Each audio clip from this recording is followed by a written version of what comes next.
A blast reportedly has taken place last evening near the Israel embassy in Chanakyapuri. Officials say no one was injured in the incident. However, a letter addressed to the Israeli ambassador was found near the site. Israel has also put out an advisory asking its citizens in India to avoid crowded places such as malls and markets, particularly areas frequented by people from the community.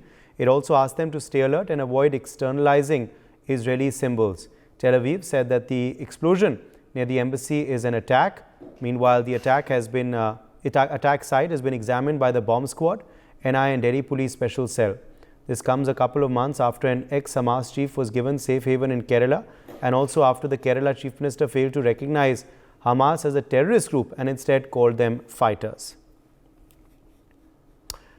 Joining us at this point on the broadcast is Eli Nacht, Deputy Mayor Ashdod. We also have Sanjeev Srivastav, Foreign Affairs expert, joining us live.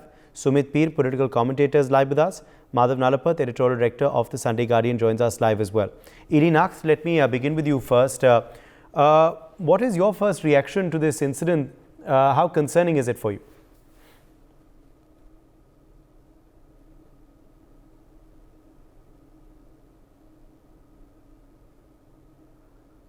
Eli, can you hear me? Yes, hear you very well. Yes. How concerning is this for you, this incident? It's very concerning because we know from, let's say, previous attempts that embassies, Israeli embassies around the world are a target for terrorists.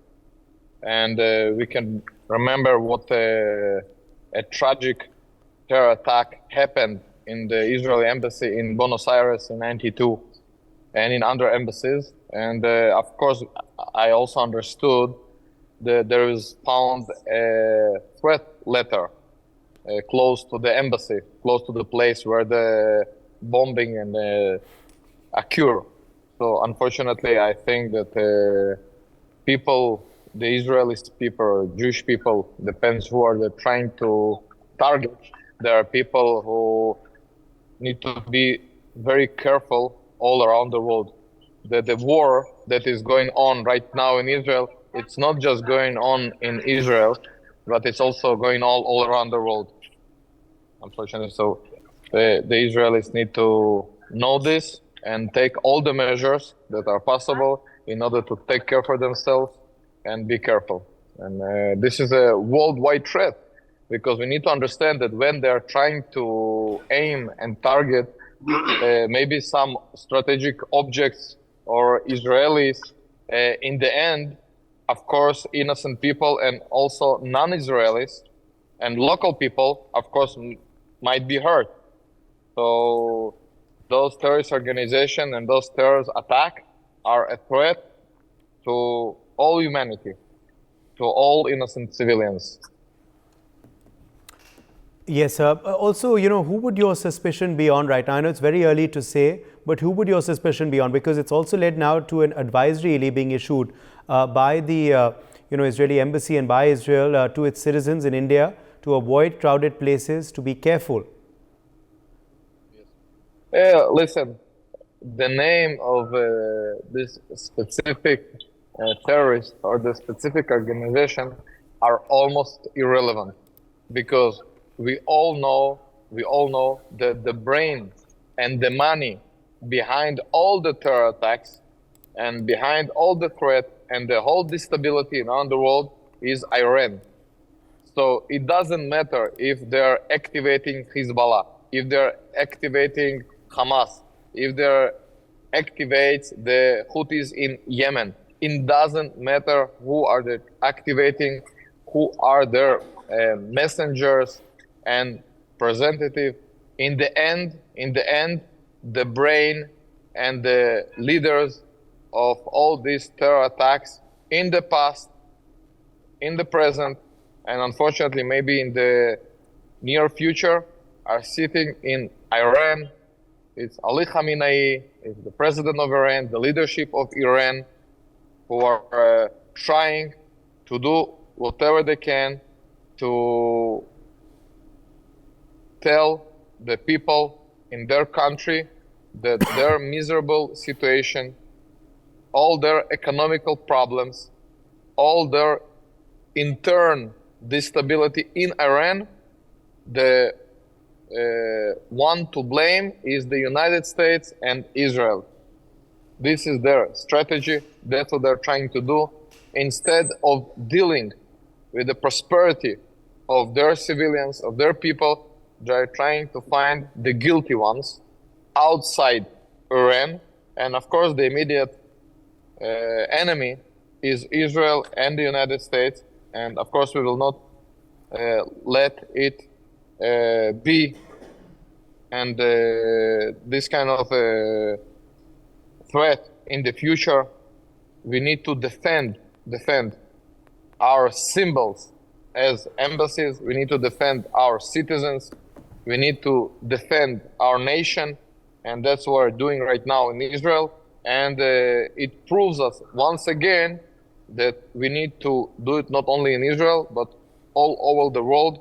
And I really hope that in this coalition, in this mutual aspect and this mutual effort, we will have many countries, also India. And I know that right now in the Red Sea, against the Houthis threat and their terror attacks in the sea, what they're doing, and they're destroying all the world trade and world economy with one goal: to create terror, to create pressure from Iran, because they want to get their sanctions out of Iran. And if the President of the United States or other Western leaders will be weak enough, as Obama was, and gave them these oxygens of billions of dollars, thinking that he is doing better for the security of the world.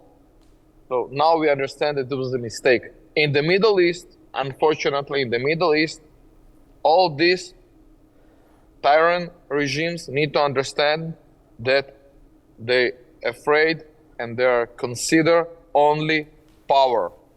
And in the moment they will see that we are in the Europe and United States and Israel, all over united in our goal to eliminate this threat of Iran and of terror all over the world, they will understand that they should quit, or there will be consequences, very expensive, very big consequences on Iran.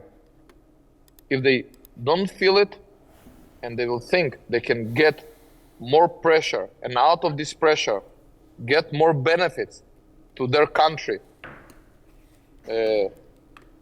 getting rid of sanctions, unfreezing their bank accounts of Iran, money, oxygen, possibility of trading with their oil and other things, we will lose this war, and there will be not more peace, there will be more terror all around the world, and no one is secured.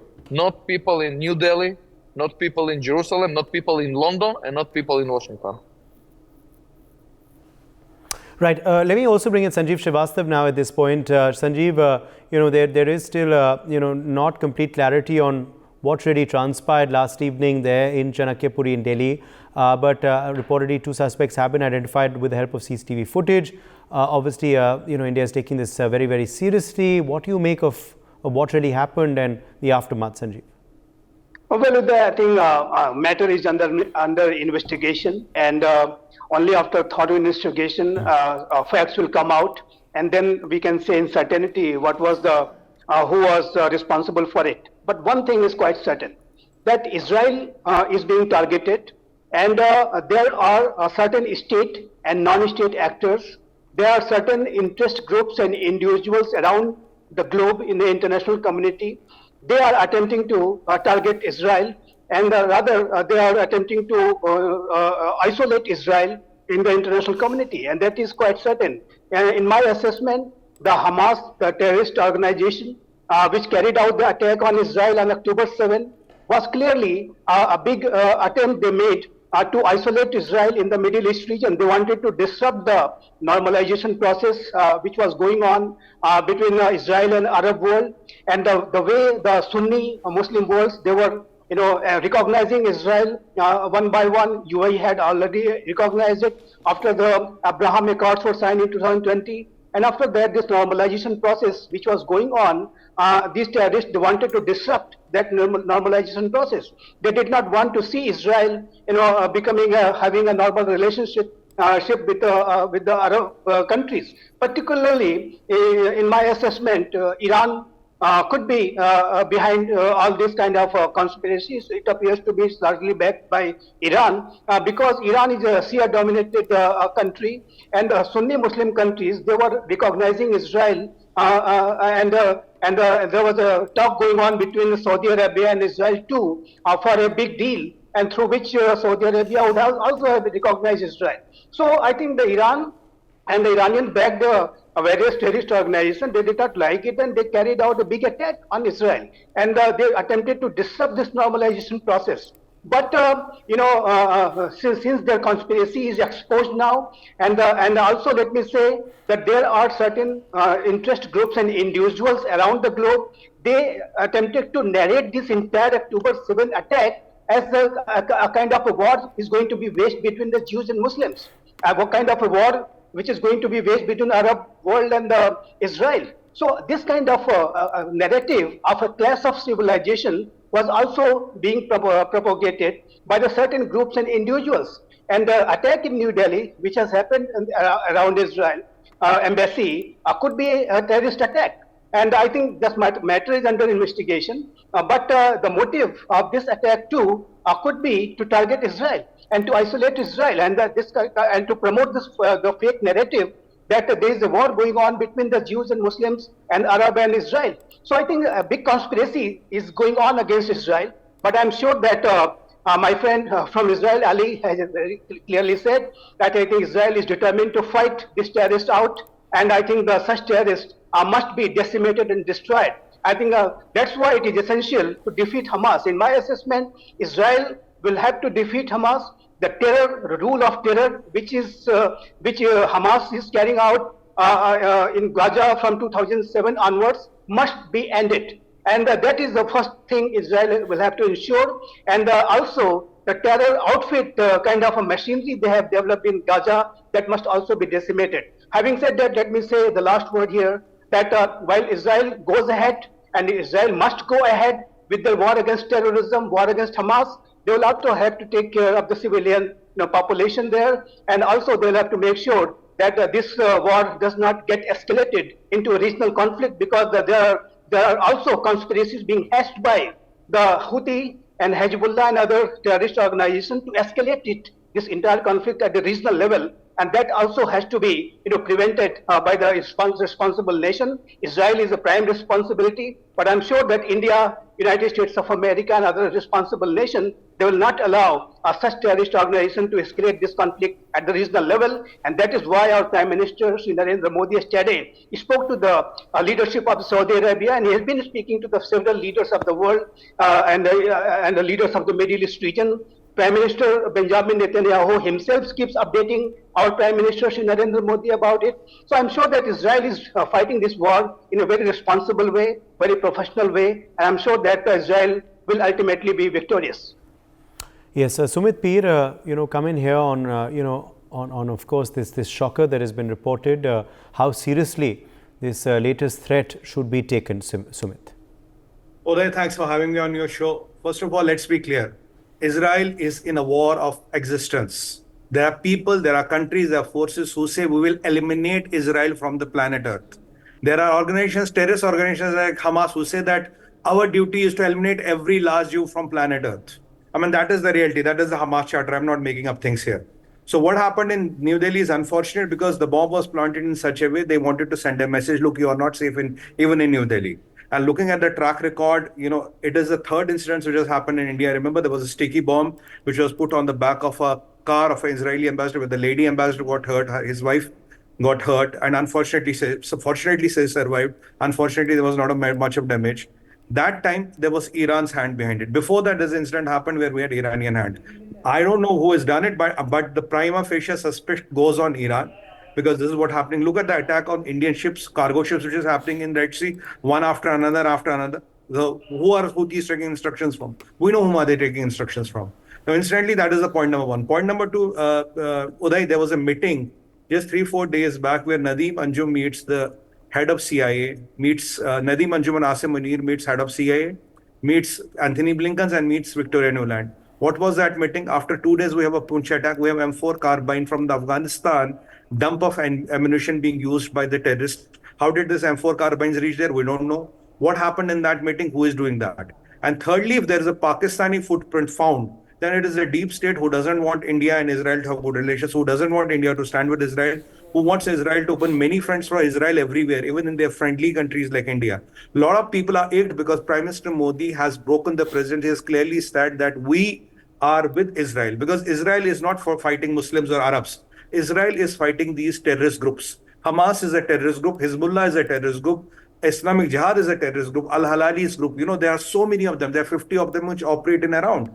And now what I'm hearing, now 100 and maybe around 100,000 Houthis have started marching to Israel because they want to do jihad there and liberate so-called Gaza. So with all these fiascos going on, and Iran is again playing its small little games here and there. Our $200 billion of trade happens from Red Sea. We have an export of already $750 billion this year. This year, so we're supposed to do around $1 trillion, $950 or $970 billion. So people are not happy with the Indian economy. People are not happy with the growing of India-Israel relations. People are not happy with the tight and civilizational connect we have with Israel. And people like this, Hezbollah, Hamas, Al-Halali, Al-Jihad, Islamic Jihad, there are so many of them. Anybody can do anything. Whom all do you control? Last time they used Indian Mujahideen to do this New Delhi incident, and after that we wiped out Indian Mujahideen from face of earth. Now, whoever will be responsible, India will make sure we wipe them out. Our Jewish friends, our brothers from Israel, they need to be 100% assured they are 100% safe here. These incidents cannot shake the relation between India and Israel. Last time it happened when we had 50 years of our, diplomatic, 50 years of relation. There was an anniversary of that, and exactly the attack happened. So we don't know, who has done it. Most probably it's Iran. If it is not Iran, it's that meeting which happened in the United States of America, or it's a deep state. And if Pakistan is involved and the deep state is getting it due, they can use any number of proxies to do it. So these are the three players which are in mind. There is no fourth player which has any interest in Israel and admits whatever they do. Israel has to fight this war. Israel has to eliminate Hamas. Israel has to eliminate all the existential threats. Last time you had around 2,000, 4,000 people attacking Israel. Now, what if tomorrow 30,000 or 50,000 or 100,000 attack Israel at one day? Imagine a country like Israel, which is surrounded by so many hostile countries. And imagine the kind of war they are fighting. So we stand with Israel. Israel has to be supported. And the message from India will be very clear and upfront. Whoever is responsible will take them to the task. And these incidents will not deter India-Israel relationships. We are friends, we are brothers, we stand with you because you have stood with us at our toughest times. We as country, remember that. Let these people try these small little tricks here and there. Nothing can deter here. India's stand to Israel is there. Honorable Prime Minister has already declared, and the stand will continue to be with Israel amidst these things going on here and there. So the question here is that Israel needs to be supported. Every Indian is with Israel.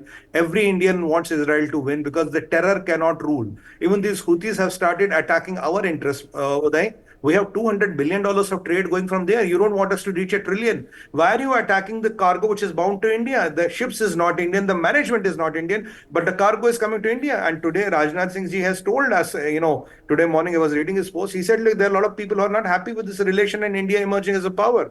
Recently, we have settled the first account in, for the crude with UAE in rupee, and a lot of people are ached with it. So if you are telling me that, these jihadi organizations are acting on their own, no. They get specific instructions to act, do, when, what, and where. Now, it's only a question. What my friend told us just right from Israel is that, Mr. L, whom are they using? It's not a question of who is using it. It's a question of whom are they using as an interface. We'll come to know. And India has last time warned Israel on this, and Israel promised that they will. Sorry, India has last time warned Iran on this, and Iran promised that they will not do it again. We have to wait and watch. Is Iran sticking to the words, or some people of their control have crossed the line and started to take things in their hand? That is the only thing which we have to wait and see. But it is a serious issue, Uday. Absolutely. Professor Madhu Nalapat, let me quickly bring you in here as well on what you make of this this threat, this explosion, this advisory also now that has been issued by Israel, and the fact also that there are some who don't take this as seriously enough. Like we all remember what happened in Kerala, where there was free passage given to Hamas.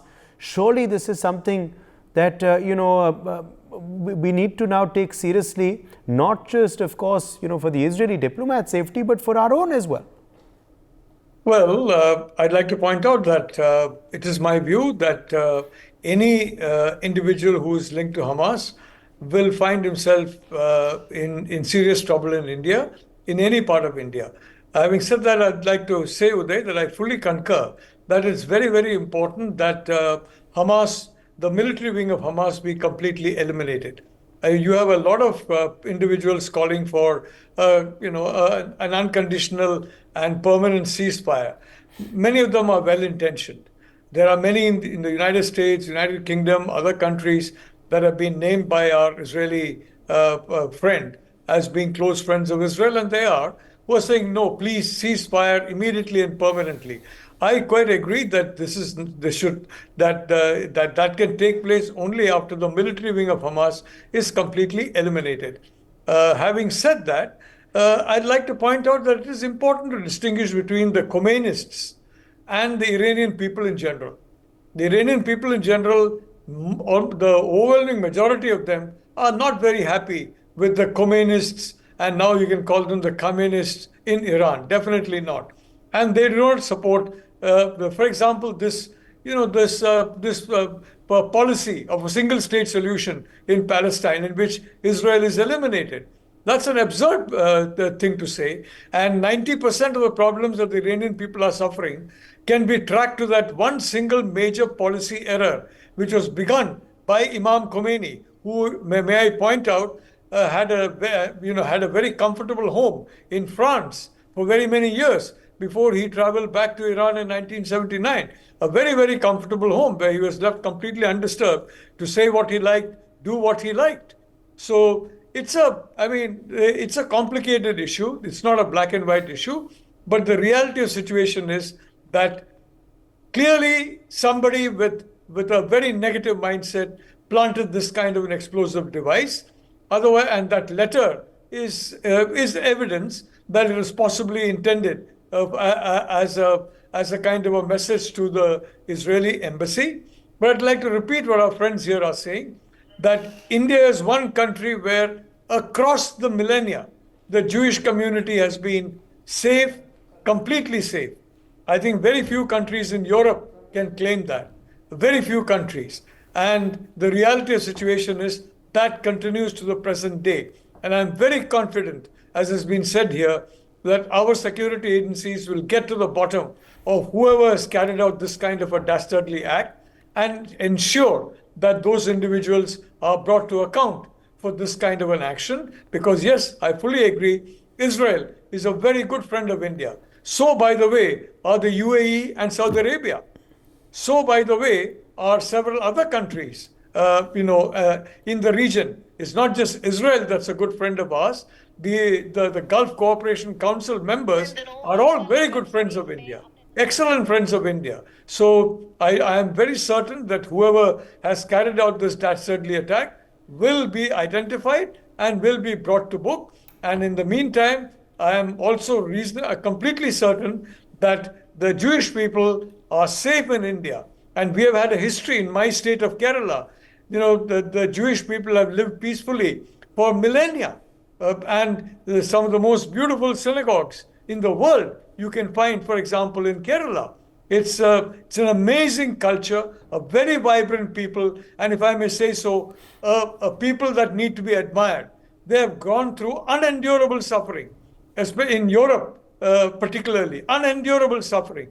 And they have come out of it bravely, and the state of Israel is the result, and the state of Israel has got the right to its existence. So any country that denies the state of Israel, or any entity that denies the right of the state of Israel to exist and for Jewish people to have a homeland, well, that is a crime against human civilization. Thank you, Uday. My thanks to all of our guests for joining us. For more such videos, subscribe to the NewsX YouTube channel, hit the bell icon.